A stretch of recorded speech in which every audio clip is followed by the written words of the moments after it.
Hi, Bliss. What you doing, huh? Hi.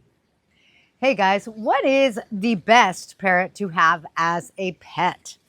I'm Kaylin, the author of The Parrot Bliss Bond. This is Bliss, my Timna African Gray. And if you are looking for the best parrot to have as a pet, may I suggest my book, 30 Perfect Apartment Parrots, because one of the difficult things is when you are looking for the perfect parrot as a pet, there's a lot of factors like how much space you have available, how much noise you can handle, and how much money is in the coffers. Because, boy, parrots can be expensive. So, I'm going to give you a couple of parrots. First, we'll go by price, then we'll go by sound and size, and then we'll go to sky's the limit. So, hey, sweetie, you want to come? Oh, you just want pets? There you go. If you want the perfect parrot, but your budget is not overflowing, then under $1,000, some of the best parrots, I would say, are actually conures. And that's a little hard to talk about because there are over 50 species of conures. So I will say like green cheek conures or that kind of the smaller conures, because they are going to be a parrot that you can get for from couple $100 to maybe 800. It depends on what kind of conure you get. Like a crimson bellied conure, they are beautiful. They are really sweet.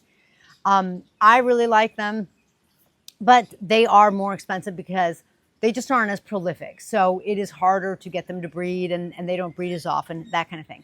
Now, there's nothing wrong with the green cheek conure. They are the most common, and they are a parrot you can find almost like in any pet store that sells parrots. So that makes it sort of easy and accessible. And green cheek conures are very sweet. They're very social. They're very affectionate. So you're going to have some great stuff going there between the price and their personality. Now, let's go to the second category. If let's say size and sound are considerations, because those are really big considerations for a lot of people, because you may not have a lot of space and you may not want a really loud bird squawking in your space and in your ear. So in that case, one of the reasons African Greys are so popular is because they are a medium to medium large size bird. And an African Grey is a lot like Bliss, my Timna here. She is a cousin of the African Grey. But an African Grey or a Timna parrot, they are birds that are going to be like $4,000 to $6,000. And so you do have to have more money saved up for this kind of bird. But they are known for being great pets and being great talkers. I find that Timnas can be a little more warm, fuzzy and affectionate, and that African Greys are a little more aloof. They're funny though. They have a sense of humor.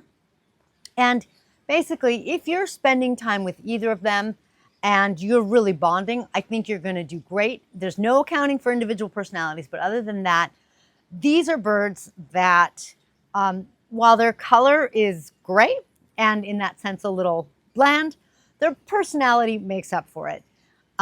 Bliss does make a screeching sound sometimes that does bother my ears, but she doesn't make it very often. She doesn't make it very much. It's sort of a trying to get my attention, and it works because it's like, oh my God. But you could see otherwise, she's pretty quiet. She's pretty good. At night, she's like, good night. And she's just amazing. You can see that she hangs out with me. She doesn't bite me. She asks me for pets. What a great pet. All right, category number 3, if the sky's the limit. A lot of people like macaws. Why do people like macaws? I actually made a video on that. And I will tell you that with macaws, they are personable because they're so big. They have their personality. I don't know if it's fair to say that their personality is bigger than, for example, a smaller bird like a parrotlet's, but it's more pronounced, right? I mean, they're physically bigger, so you kind of see more of it. And so it's just more pronounced. They're beautiful, their colors are stunning, and their personalities are too. For a macaw, you're gonna have to have around the same budget, around that $5,000. And you're going to have to have a lot of space. They can be loud. They do learn to talk, not as much as an African gray. In their repertoire, they are said to learn about 10, 15, 20 words. But you need that space so that you can have the cage for them, because they are so big. Counting their tail, from head to tail, they're like half my body length. So that's pretty significant. Oh, that's so cool. We just had some sand cranes fly in. You guys might see them in a few minutes on the screen right around here. Keep watching around there. But so they get to bond with you. They get to know you. They're very personable. If you have the time and are going to dedicate yourself to a parrot and have one of these companion parrots, there are 3 great parrots for you, categorized by the price, categorized by the sound, and then like if the sky's the limit. Of course, if the sky's the limit, then you want to probably look at a hyacinth macaw, which will go from 5,000 to like 30, no big deal. But they are the gentle giants. They are the largest in the parrot or Orchidicine whole family, and they're pretty amazing. All right, guys, if you enjoyed this, please be sure to give us one of these. Let's see. Oh, look, there's the sandhill cranes. Do you see them?